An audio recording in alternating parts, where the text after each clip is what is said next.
capítulo de número 5.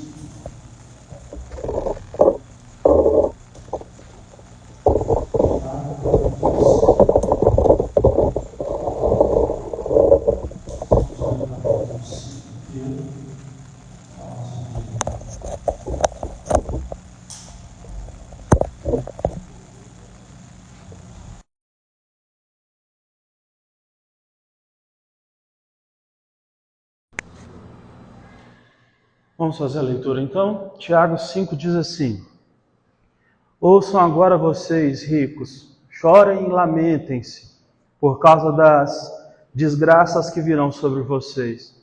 A riqueza de vocês apodreceu e as traças corroeram as suas roupas. O ouro e a prata de vocês se enferrujaram e a ferrugem deles testemunhará contra vocês e como o fogo consumirá a sua carne. Vocês acumularam bens nestes últimos dias. Vejam, o salário dos trabalhadores que ceifaram os seus campos e que vocês retiveram com fraude está clamando contra vocês. O lamento dos ceifeiros chegou aos ouvidos do Senhor dos Exércitos. Vocês têm vivido luxuosamente na terra, têm se entregado aos prazeres e se fartado de comida em dia de abate. Vocês têm condenado e matado o justo, sem que ele ofereça resistência alguma. Portanto, irmãos, sejam pacientes até a vinda do Senhor. Vejam como o agricultor aguarda que a terra produza a preciosa colheita e como espera com paciência até virem as chuvas do outono e da primavera. Sejam também pacientes e fortaleçam o coração de vocês, pois a vinda do Senhor está próxima. Irmãos, não se queixem uns dos outros para que não sejais julgados. O juiz já está às portas. Irmãos, tenham como exemplo de paciência no sofrimento os profetas que falaram no nome do Senhor. Saibam que consideramos felizes aqueles que perseveram. Vocês ouviram falar sobre a perseverança de Jó e viram o fim que o Senhor deu a ele e lhe proporcionou. Pois o Senhor é cheio de compaixão e de misericórdia. Sobretudo, meus irmãos, não jurem nem pelo céu e nem pela terra, e nem por coisa alguma, que o sim de vocês seja um sim, e o realmente o não seja um não, para que vocês não caiam em condenação. Há alguém sofrendo entre vocês? Que ele ore. Há alguém que se sente feliz? Que ele cante louvores. Há alguém que está doente entre vocês? Que ele chame, que mande chamar os presbíteros da igreja e que estes orem por eles, ungindo-os com óleo, em nome do Senhor. A oração feita com fé curará o doente e o Senhor o levantará. Além disso, se houver cometido pecados, ele será perdoado. Portanto, confessem os seus pecados uns aos outros e orem uns pelos outros para serem curados. A oração de um justo é poderosa e eficaz. Elias, ele era humano como nós, e ele orou fervorosamente para que não chovesse, e não choveu sobre a terra durante 3 anos e meio. Depois ele orou novamente, e os céus enviaram chuva, e a terra produziu seus frutos. Meus irmãos, se alguém de vocês se desviar da verdade, e alguém o trouxer de volta, lembrem-se disso. Quem traz de volta um pecador do seu caminho errado, salvará da morte a vida dessa pessoa e fará que muitíssimos pecados sejam perdoados. Vamos orar? Senhor, o nosso pedido é que o Senhor fale conosco nessa noite. Visite os nossos corações. Permita-nos, ó Deus, receber a semente do Evangelho. Pedimos que a graça do Espírito Santo recaia sobre nós, para que nós possamos ser edificados, abençoados.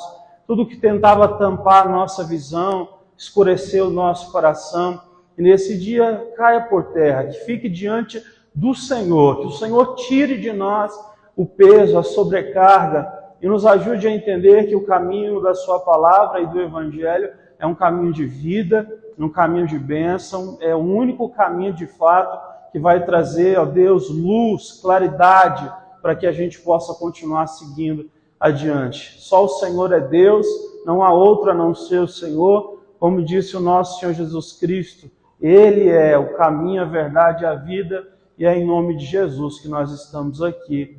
Nós oramos assim. Amém. Amém. Essa carta foi escrita por Tiago, mas ele não era aquele Tiago que andava com Jesus, porque Jesus tinha 3 apóstolos ou discípulos que eram mais chegados a ele, Pedro, Tiago e João. Jesus sempre chamava eles à parte para conversar ou para orar. Desses 3, Tiago foi o que morreu primeiro. Logo depois que Jesus subiu aos céus e o Espírito Santo desceu e a pregação começou a acontecer, o imperador Herodes, ele pegou Tiago e ele matou Tiago ao fio da espada. Então, o apóstolo Tiago foi o primeiro a morrer degolado, né, pela espada de Herodes. Não é esse Tiago aqui. Infelizmente, o outro Tiago, ele não pôde escrever nada, ele morreu muito cedo. Esse Tiago aqui, se a gente for ler o começo dessa carta, essa aqui é uma carta, por isso ela é chamada de epístola, é uma carta que foi escrita para as igrejas que estavam vivas, que existiam naquela época, e uma carta para as igrejas que existem até os dias de hoje. Ele então vai se apresentar como servo do nosso Senhor Jesus Cristo. E esse Tiago aqui, ele tem um parentesco com Jesus, um parentesco de 1º grau. Ele é irmão de Jesus. O Tiago aqui que nós acabamos de ler, as palavras dele, ele é filho de Maria. E ele é irmão de Jesus, então, por parte de mãe. Maria teve outros filhos. Você vai olhar isso na Bíblia de forma muito clara. Ela não só teve Tiago, mas como teve outros filhos homens e outras filhas mulheres também. Então é por isso que é errado a gente usar a expressão, né, Maria Imaculada, porque Imaculada seria aquela que nunca coabitou com um homem, mas ela coabitou com um homem. Por quê? Porque ela foi esposa de José e teve filhos com José. Então Maria foi o quê? Uma grande mulher usada por Deus, mas não imaculada, ok? Ela teve um filho que procede do Espírito de Deus que veio sobre ela, que é Jesus, e os demais filhos que ela teve, eles vieram normalmente, assim como qualquer pessoa nasce, né, fruto de uma relação sexual de forma lícita com seu marido, que era José. Pois bem, esse Tiago aqui, então, ele é muito importante nessa mensagem que ele nos traz. E eu quero focar no capítulo 5 mesmo, porque aqui, basicamente, ele vai falar sobre 3 coisas. Dinheiro, paciência no sofrimento e poder da oração. São 3 coisas que, de certa forma, né, como ele está escrevendo um capítulo só, ele diz que essas coisas estão conectadas. Né? Eu vou repetir isso para quem não sabe, mas a Bíblia, quando ela foi escrita e compilada, ela não tinha versículos e nem capítulos, ok? Isso de versículo e capítulo surgiu no século XVIII para facilitar, né, a nossa busca pelos textos bíblicos. Então, quando eu leio aqui o capítulo 5, eu estou lendo um texto corrido. Eu não estou lendo um texto picado, onde ele simplesmente escreve uma estrofe falando de uma coisa, outra estrofe falando de outra. Aqui nós estamos num texto corrido, onde ele vai falar sobre essas 3 coisas, né? Basicamente, ele vai mostrar como elas estão conectadas. Então, ele vai começar falando, por exemplo, sobre a questão dos cristãos se envolverem demais com a riqueza da terra. E aqui a gente precisa dizer uma coisa. A fé cristã, ela foi atacada por muito tempo, né, porque as pessoas elas pensavam que dinheiro era uma coisa que era pecado. Né? E é igual alguém pergunta, esses dias alguém perguntou assim, por que poucas pessoas falam sobre o livro de Cântico dos Cânticos? Na Bíblia tem um livro que chama Cântico dos Cânticos, Cantares, não é? Por que alguém fala tão pouco? Eu escrevi um livro sobre Cântico dos Cânticos. É porque lá só fala uma coisa, só fala de sexo. Salomão está falando de sexo para a esposa dele. E aí o que acontece? A igreja, ao longo dos anos, sempre tratou o sexo como sendo algo o quê? Sujo, a parte de Deus. Deus não está nisso. Mas, na verdade, o Senhor deixou para nós um texto que nos ensina a lidar com esse assunto de uma forma o quê? Abençoada, santa. Deus criou isso, ok? E assim também Deus criou, não é, o dinheiro. E o dinheiro deve ser tratado de uma forma certa para que ele não se torne o nosso Deus, que a Bíblia vai falar que Mamon, ou dinheiro, quando ele nos controla, ele se torna um Deus na nossa vida. Então aqui é isso que Tiago vai combater a princípio, porque ele vai dizer que os cristãos aqui dessa época, que tinham dinheiro, ele não está mandando as pessoas largar o dinheiro, ele não está dizendo que o dinheiro é ruim, ele não está dizendo que é pecado um cristão ser rico, ele só está dizendo uma coisa: vocês que são ricos, quando vocês contratam pessoas para trabalhar para vocês, vocês oprimem essas pessoas. E vocês fazem com que o ganho de vocês seja desonesto, porque vocês cobram mais do que ele deveria cobrar. O que ele está dizendo é que o fato de nós usarmos o dinheiro para, de alguma forma, levar pessoas, né, a serem enganadas, é um pecado grave diante de Deus. Está escrito aqui em Tiago capítulo 2, no verso 13, que Deus não faz acepção de pessoas. Olha, a Bíblia ela não é a favor da escravidão, mas ela mostra, né, situações a respeito da escravidão e de como um homem que era dono de escravos tinha que tratar escravos, e fala também como um homem que era um patrão, por exemplo, de uma fazenda, teria que tratar os seus funcionários. Então, a grande questão é a seguinte: como é que você lida com o seu trabalho? A forma de você lidar com o seu trabalho prejudica alguém? Porque a gente vem para a igreja, a gente ora e pede: Senhor, abençoa a minha vida.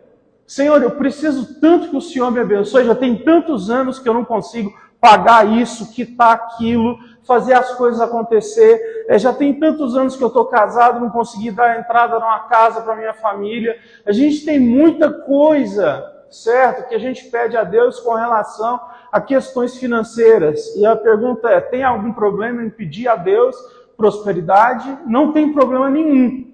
O único problema que existe é que a gente pede, mas na verdade nós estamos agindo como ímpios. A gente levanta as mãos em adoração a um Deus santo, mas a nossa forma de agir e de proceder é como a de um ímpio.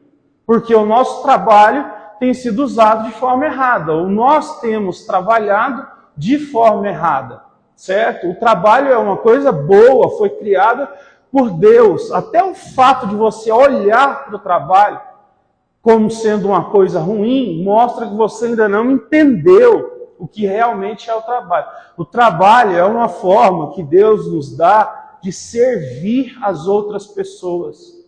Uma vez perguntaram para um homem, um cristão, foi um sapateiro, perguntou para ele: como eu faço para servir a Deus melhor?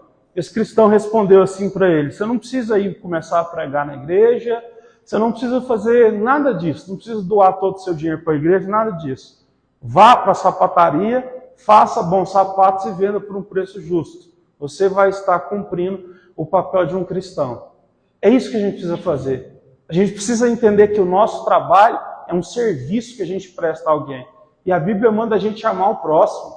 Então, se eu não pego o dom que Deus me deu e uso ele como um trabalho e um serviço para amar o meu próximo, seja cobrando o que é justo, seja oferecendo um trabalho digno do valor que a gente está cobrando, eu peco. Então, o que eu estou dizendo nessa noite para mim, para nós que estamos aqui, não adianta orar se a nossa forma de agir tem ido na direção contrária. Então, não adianta a gente orar a Deus se a gente não vive obedecendo, entende? Deus abençoa aqueles que andam em obediência. O nosso Deus, ele não é um Deus contraditório, ele não é um Deus hipócrita. Deus não se deixa enganar por nós quando a gente está errado. Então, no primeiro momento aqui, Tiago vai estar falando sobre isso. E ele vai dizer o seguinte: o que vocês estão pegando daqueles que trabalham para você, não adianta. Vai virar a ferrugem vai vir, vai consumir, né? Esse dinheiro que, no caso, é feito de forma errada, ele vai acabar. Ele não vai se sustentar. Então, a gente precisa pensar sobre isso. Hoje, eu vi uma notícia de um técnico de futebol, ele tem 57 anos. E ele é um dos melhores técnicos da atualidade, né? O Jürgen Klopp, que é um alemão. E ele decidiu se aposentar, né? E aí as pessoas, como é que o cara se aposenta, está no auge da carreira, 57 anos, sei lá o quê. E o cara tem 57 anos, tá? Ele tem uma esposa, ele tem filhos e ele tem netos. Financeiramente ele já é independente, ele não precisa mais trabalhar. E as pessoas criticando o cara. Agora, ele tinha duas opções. Ou ele quer continuar montando um império, seja um império do nome dele como técnico, ou um império financeiro monstruoso, porque o valor de salário que pessoas que trabalham com isso é monstruoso, ou ele pode simplesmente começar a desfrutar de uma coisa que o tempo tira, que é a família, que é a saúde, são os filhos, são os netos. Gente, o tempo não para, não. Às vezes Deus, ele tira da gente, certo? Uma certa quantia de dinheiro, mas aí Deus vai lá e nos oferece tempo. E às vezes a gente o quê? Chora porque não está tendo certa quantidade de dinheiro que nós estávamos tendo, mas a gente esquece que o tempo que Deus está nos dando, talvez seja para usar com alguém que nós temos na nossa vida, na nossa família, que nós não temos usado. Então, por exemplo, eu nunca trocaria, me perguntaram isso várias vezes, eu já conversando com a Angélica, eu nunca trocaria, certo, a oportunidade que eu tenho de ver os meus filhos crescendo, de poder levar eles na escola, se alguém me chamasse, é assim que funciona, né? Quando uma igreja, quando um pastor se aposenta, ou um pastor vai para outro lugar, geralmente eles fazem um convite para um pastor e pastorear outra igreja. Eu nunca, certo, aceitaria, por exemplo, um salário de 15 mil, 20 mil reais, para mim, por exemplo, ser pastor em outro lugar e perder a oportunidade de ver os meus filhos crescendo e só ver os meus filhos de vez em quando, nos momentos que eu puder vir para cá. Eu jamais troco isso. Isso é uma opinião minha. Muita gente pode trocar e eu sei que muita gente precisa, né? Quando precisa, nós estamos falando de outra coisa. Eu estou falando o seguinte, hoje em dia, o que a gente tem para sobreviver, eu e a Angélica, dá para sobreviver. A gente não tem muito, mas dá para sobreviver. Então eu não troco isso. Então essa é a questão, né? O dinheiro, como que você trata isso? Aonde que esse dinheiro está indo? Vale a pena você gastar toda a força que você está gastando, todo o suor que você está gastando, todo o sangue que você está gastando, né, para ter isso que está chegando nas suas mãos? Ou será que alguma dessas coisas você não poderia até tirar da sua vida para você ter mais tempo de fazer alguma outra coisa? Você vê, isso é uma coisa tão séria que tem pessoas que hoje em dia elas não conseguem descansar. Quando chega o momento das férias, é um tormento para a pessoa, porque ela não sabe descansar. Você pode pegar certas pessoas, lançar elas na praia mais linda que existe no mundo, com essa pessoa sendo servida 24 horas, né, com o que ela quiser, de comida, de bebida, de qualquer coisa, que você vai encontrar pessoas o quê? Inquietas, sem saber aproveitar o momento, sem conseguir viver aquele momento, sem um celular na mão. Então muita gente não sabe descansar. Muita gente está escravizado pelo vício de buscar dinheiro. E aí essa aqui é a segunda coisa que eu quero dizer, né? Pior do que ter dinheiro e usar de forma errada é ser uma pessoa que não tem dinheiro, mas é viciada em buscar. Que aí é o pobre que ainda está perdendo, ainda está sendo vítima de mamon, né? E é o que a gente mais encontra no mundo, é isso. Pobre viciado em dinheiro buscando de uma forma equivocada. Porque eu sei que a gente tem que buscar, sempre estar se especializando. Eu sempre estou fazendo algum curso, eu nunca estou parado. Mas eu entendo que o dinheiro não pode movimentar a minha vida, o dinheiro não pode movimentar a nossa vida. Então, por favor, quando você olhar para o dinheiro, faça perguntas sábias a Deus e faça orações sábias também. A pergunta sábia que você pode fazer a Deus é: Senhor, esse tempo que eu estou gastando e essa forma como eu estou usando o meu trabalho, ela é sábia? Ela me beneficia? Ela beneficia as pessoas à minha volta? Ou é só fruto da minha inquietação? É só fruto de um coração agitado, que não sabe o que fazer, que está correndo por aí, entrou numa porta e agora está fazendo o que tem para fazer? Simplesmente é por falta de descanso. A pessoa não aprende a descansar em Deus, o que ela faz? Ela começa o quê? A ficar igual um peão, maluco, rodando para tudo quanto é lado. Não tem porta aberta, a pessoa é um peão que vai batendo em porta para ver se abre alguma. E se abrir alguma, é o quê? É uma migalha, é uma miséria, é algo que o quê? Que não produz crescimento, certo? Não é algo que te dá crescimento nem como experiência de trabalho, não te dá também nenhum tipo de crescimento financeiro e nem te faz prestar um bom serviço para outras pessoas. Por quê? Porque você está tão atribulado, né, com falta de paz no seu coração, que aquilo que você vai prestar para os outros não presta. Se você não tem paz no coração, você não consegue fazer nada direito, ninguém consegue. Essa é a questão. Ele fala sobre isso. A segunda coisa, ele vai falar sobre o quê? Paciência no sofrimento. Ele vai dizer, lembrem dos profetas, e ele vai dizer, lembre do caso maior que é o de Jó. Jó, o Senhor o provou, mas lembre, a perseverança de Jó, ele foi recompensado. E a Bíblia diz que Deus restituiu na vida de Jó tudo que Jó tinha em dobro. Aí ele vai dizer o seguinte, aqui no capítulo 5, tenham a mesma sabedoria que os agricultores têm, porque eles sabem o que arar a terra, eles sabem a hora de plantar, sabem a hora de fechar, sabem a hora de esperar a chuva, sabem a hora de esperar crescer as folhas, crescer os frutos, tirar os frutos e fazer essa árvore continuar frutificando no decorrer das estações. Nós somos chamados para entender isso. Olha, tudo que você pega, que no caso é Deus quem criou, você vai perceber que passa por esses movimentos de crescimento que não podem ser, certo, mudados pelo ser humano. Como, por exemplo, não tem como o ser humano mudar o processo da formação, certo, de um embrião dentro do ventre. É 9 meses para que se forme, certo, uma criança no ventre de uma mulher. Não dá para mudar, certo? Se vir antes, vai vir com algum tipo de problema. Às vezes pode até sanar o problema, mas é 9 meses. O crescimento de uma árvore, como a Bíblia cita e vai usar esse exemplo várias vezes, não tem como mudar. Eu e você vamos ter que esperar o tempo, certo? O tempo da terra, o tempo em que a semente ela vai o quê? Estourar e vai começar a crescer as suas raízes. O tempo em que essa semente agora vai começar a sair do solo para se tornar um caule. Então, não tem como mudar isso. Então, o ser humano, ele está correndo atrás de processos que, na verdade, são criados como fruto da nossa ansiedade, da nossa pressa, do nosso excesso, certo, de agonia. Nós estamos agoniados e estamos querendo fazer com que as coisas aconteçam mais rápido.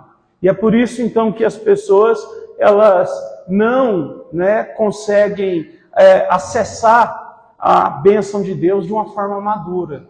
Por quê? Porque como a gente corre atrás e sempre pega as coisas de forma antecipada, a gente ainda não tem a maturidade necessária para lidar com aquilo, e aquilo que era bom acaba virando ruim, e por isso que acaba tudo se estragando.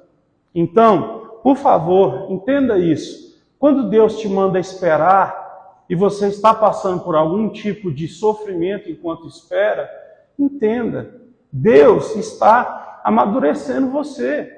Você pode dizer, pastor, já tem 50 anos, não passo mais por isso. O que eu tinha que viver, aprender, já aprendi. Esse tipo de conversa é a conversa do mais bobo que tem.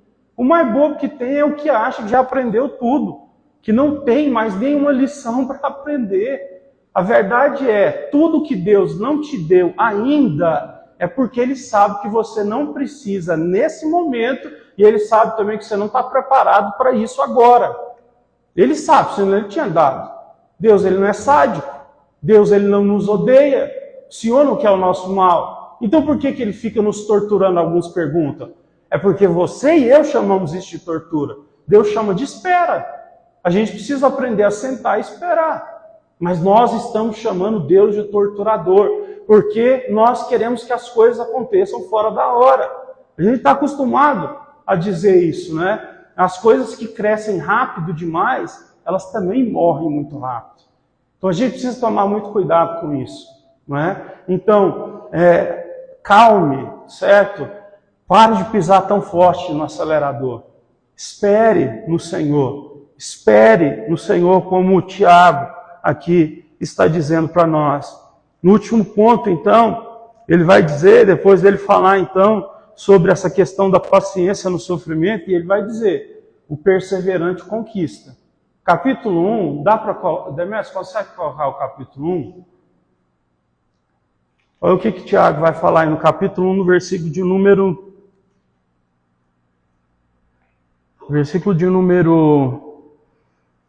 10. E o rico deve se orgulhar caso passe a viver em condição humilde, porque o rico passará como a flor do campo, pois o rico murchará em meio aos seus afazeres. É o verso 12. Feliz o homem que persevera na provação, porque depois de aprovado ele receberá a coroa da vida que Deus prometeu aos que o amam, certo? Deus nos promete uma coroa, Deus nos promete uma bênção depois da nossa perseverança. Tem um texto mais ainda sério, se você puder, Demetrios, por favor, Romanos capítulo 5. Romanos 5, no versículo do 1 ao 5, vai dizer o seguinte, que primeiro Deus coloca tribulações na nossa vida. Depois dessas tribulações, quando elas vêm, Deus nos dá paciência. Depois que a gente amadurece na paciência, Deus nos dá perseverança. Depois que a gente amadurece nessa perseverança, Deus nos dá um caráter aprovado. Depois do caráter aprovado, o Senhor Deus, Ele vem nos dando esperança. E essa esperança não morre, porque ela foi o quê? Depositada pelo Espírito Santo dentro do nosso coração. Então, as dores, os sofrimentos que vêm sobre nós, é porque o Senhor está o quê? Nos qualificando nisso, nesse processo. Não tenha medo de passar por esse processo. Por fim, o texto vai falar sobre, a graça e o poder da oração.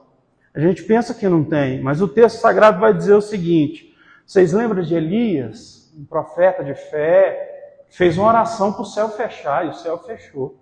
E aí o Tiago vai escrever aqui dizendo assim, ele era homem igual a vocês, ser humano, sujeito a falhas, a emoções, sujeito a tudo isso. Mas quando ele fez a oração, Deus o escutou. Por que Deus o escutou? Porque ele era um homem que não tinha a mente dividida. Se tem uma coisa que a gente tem que tomar cuidado, é com essa questão da mente dividida, que vai falar um pouquinho antes, aqui no versículo de número 12, diz o seguinte, sobretudo, meus irmãos, não jurem pelo céu, nem pela terra, nem por coisa alguma, que o sim de vocês seja um sim e que não seja não. Jesus vai dizer, se passar do sim ou não, o diabo entra no meio. Então, essa questão de jurar, não, mas eu juro que eu fiz isso. Não, você está mentindo. Então, eu juro pelo meu filho. Não, então eu acredito. A Bíblia diz que a gente não deve jurar, nem pelo céu, nem pela terra, nem pelo céu, que é onde está o Senhor, nem pela terra, que é onde os pés do Senhor estão, nem pela nossa própria vida, porque a gente não consegue sustentar nem um fio de cabelo, e muito menos por alguma outra pessoa que a gente não tem o domínio da vida sobre essa pessoa. Então, juramento é uma coisa que não é necessária, porque o próprio texto está nos indicando que a nossa palavra tem que ter a valia necessária. Então, a minha palavra é, sim, nós vamos fazer isso. Não, mas você jura? Não, a minha palavra é essa, eu penhorei minha palavra e ponto final. Então, o que a Bíblia nos ensina é isso, é que eu e você precisamos penhorar a nossa palavra. E não tem esse negócio de jurar por isso ou por aquilo. É a nossa palavra penhorada. Então, que a palavra que você falar seja uma palavra que você mesmo possa sustentar. Então, existe poder na oração. Só que esse poder, de fato, só vai ser visto por nós quando nós voltarmos a acreditar nas palavras que nós falamos. Porque a gente vive num contexto tão louco que a gente mesmo fala, a gente mesmo faz promessa para os outros, nós não cumprimos o que falamos, né? Nem a gente acredita mais no que a gente está falando. A gente mesmo entra num looping de mentira, de verdade, que chega no final que não sabe mais. Entendeu? Então, se você volta a acreditar na palavra que sai da sua boca, nas coisas que você fala para as pessoas, você volta então a ter esse acesso à oração. Acesso à oração, porque a Bíblia diz que a oração de um justo pode muito e tem os seus efeitos. Se a gente orar, Deus ele ouve. A Bíblia está escrito que se a nossa fé for do tamanho de um grão de mostarda e a gente orar no nome de Jesus, segundo a palavra de Deus, Deus responde. Deus responde orações. Quando a gente ora por um parente que está enfermo, quando a gente ora pedindo a Deus uma porta de trabalho, quando a gente ora pedindo misericórdia para Deus nos tirar de uma vida ruim, de uma tristeza, de uma depressão, de algo fatal, Deus ele responde. Deus ele continua falando conosco. Então, aqui está sendo claro. Agora o texto fala o seguinte, que muitas vezes as pessoas elas podem chegar até ficar doentes. E na sua doença elas podem o quê? Perder a força. Perder a força até de orar. Aí o texto vai dizer o seguinte, mas aí vocês vão orar uns pelos outros. Vocês podem chamar o quê? Os presbíteros da igreja. E eles vão orar com vocês. E aí o texto vai dizer assim, confessai os seus pecados uns para os outros, para que assim vocês sejam perdoados. Aí deixa eu só te ensinar essa última coisa. Não existe, certo, a necessidade de confessar pecado para ser perdoado. Na Bíblia inteira você não encontra isso. A Bíblia diz que Jesus é o nosso sumo pastor e quando eu entro diante dele e peço perdão pelo meu pecado, ele me perdoa, ok? Se eu pecar contra alguém, certo? Eu entro diante de Deus, peço perdão pelo meu pecado e peço perdão diretamente para aquela pessoa, ok? Agora, o que o texto está nos dizendo é que existem momentos na nossa vida em que mesmo quando a gente pede perdão pelos nossos pecados, a nossa consciência, ela continua sendo atormentada.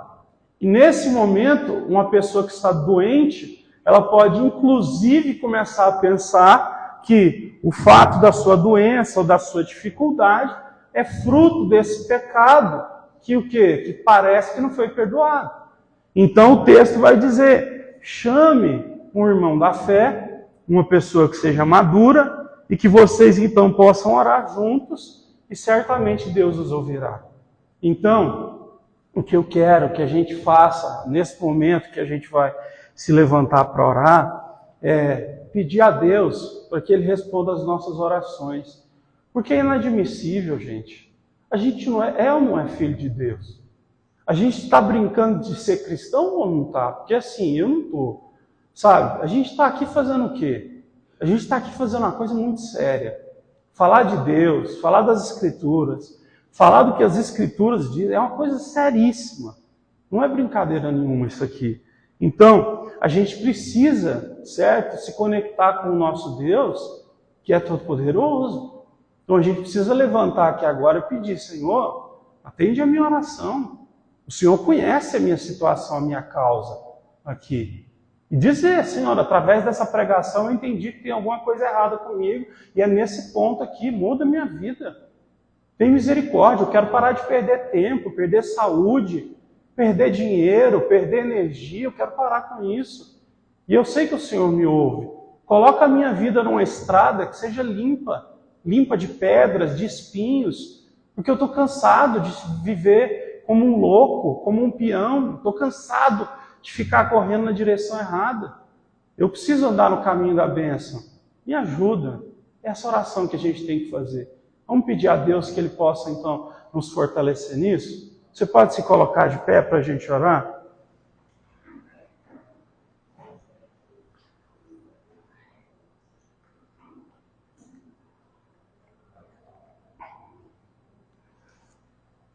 Se você puder, feche seus olhos.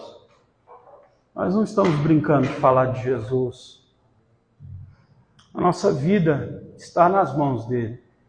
Senhor, nosso Deus e Pai, nós oramos aqui nesse dia, nessa noite, e eu quero pedir ao Senhor que o Senhor possa nos tirar de todo tipo de caminho que a gente entrou. Ó Deus, pode até ter sido sem querer, fruto da nossa impaciência, fruto do nosso vício em buscar dinheiro a todo custo, fruto, Senhor Deus, da nossa falta de fé de que o Senhor responde a oração.